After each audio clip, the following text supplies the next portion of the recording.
கர்த்தருடைய நாமத்துக்கு ஸ்தோத்திரம் உண்டாவதாக. ஆதியிலே இருந்த அன்பு எங்கே என்று தேவன் கேட்கிறார். ஆரம்ப காலத்தில் தேவனை தேடின புதிதில் தேவனுடைய சித்தத்தை ஆர்வமாய் செய்தீர்கள். பைபிள் வாசிப்பது, ஜெப கூட்டத்துக்கு போவது, அதிகாலையில் தேவனை நோக்கி ஜெபிப்பது என்று பல காரியங்களில் சந்தோஷமாய் செய்தீர்கள்.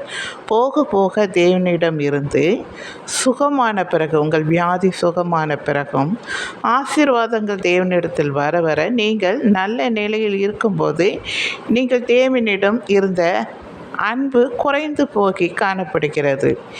ஏன் எப்பொழுதும் தேவனுடைய திட்டத்தை மரண பரியந்தம் செய்து முடிப்பவனே ரட்சிக்கப்படுவான் என்று இங்கே வேத வசனம் சொல்லப்பட்டு இருக்கிறது. மரண பரியந்தம் ஆண்டவரிடத்திலே நாம் உண்மையாகவும் எல்லாவற்றிலும் நன்மை செய்கிறவர்களாக காணப்பட வேண்டும்.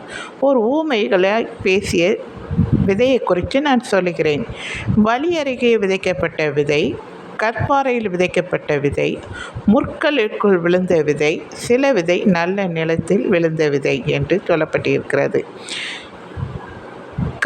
கற்பாறையில் விழுந்த விதை முளைத்து என்ன செய்தோம், நல்ல வளம் இருக்கிறது. அப்புறம் தண்ணி இல்லாத காரணத்தினால், அது மண் ஆழம் இல்லாத காரணத்தினால் என்ன செய்கிறது, விழுந்து விடுகிறது.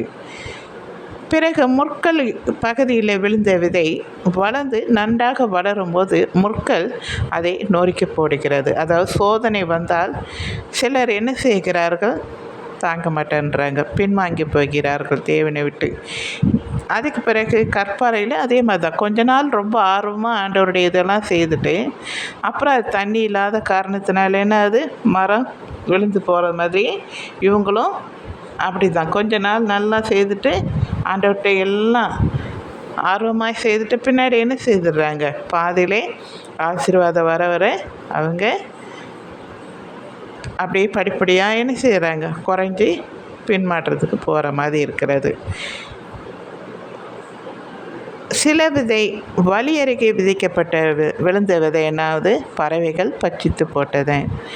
அதுனா பிசாசு போட்ட உடனே சில விதவை என்ன செய்வான், எடுத்துகிட்டு போயிடுவான். முளைச்ச வேகத்திலே அந்த வசனம் கேட்குற நேரத்தில் ரொம்ப ஆர்வமாக இருப்பார்கள். அது பிறகு போன பிறகு மறந்து போயிடுவார்கள். பழைய குரடி கதவை திரடி அப்படின்ற மாதிரி பாவத்தை செய்வார்கள், விக்கிர ஆராதனை செய்வார்கள்.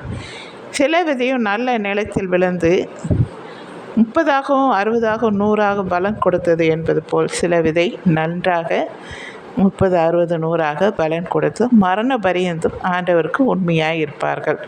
நீங்கள் எந்த இடத்தில் விதைக்கப்பட்ட விதை, நீங்கள் எப்படி இருக்கிறீர்கள், தேவனோடு நெருங்கி இருக்கிறீர்களா, பெண் மாற்றத்துக்கு போயிருக்கிறீர்களா, சோதனை வந்தவனே ஆண்டவரை விட்டு விட்டீர்களா, இல்லை நீங்கள் பணக்காரா ஆனவனே ஆண்டவரை மறந்து விட்டீர்களா என்பதை குறித்து யோசிங்க. சரிங்களா?